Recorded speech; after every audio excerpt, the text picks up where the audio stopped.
Un giorno era in fuga con due corridori e Copi l'ha sorpassato, sembravo fermo, mi ha detto. Aneddoti che raccontava agli amici della piazza. Giovanni Nani Pinarello, uomo di fatica e di sostanza, concreto e consapevole, raccontava ai trevigiani il ciclismo dei suoi tempi mentre alzava le serrande della sua bottega, mentre spazzava il marciapiede di Piazza del Grano, senza rimpianto alcuno. Con quella bottega artigiana, dove si sarebbe dedicato alla costruzione di biciclette, dava inizio ad un'attività che avrebbe portato il nome Pinarello a competere con i colossi asiatici e americani, a far correre campioni come Indurain o Ulrich.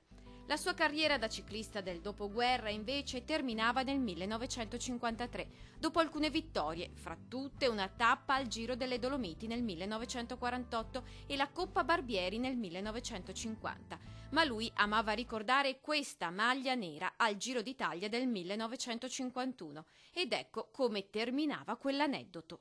E allora questi, dopo un paio di chilometri, ha cominciato la salita, gli hanno detto a Pinarello, andiamo a prendere i Copi. E Pinarello gli ha risposto, ma se non stavo dietro neanche in pianura, cosa andiamo a prendere in salita?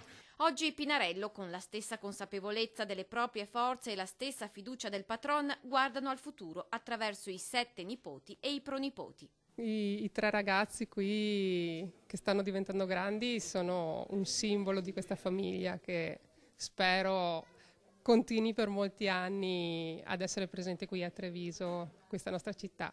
Per casa girerà ancora un Giovanni che ora ha 7 anni. Vedremo se riuscirà a calcare le orme del nonno, che è stato sicuramente una bella persona. E corre per il momento su triciclo la piccola Andrea Pinarello.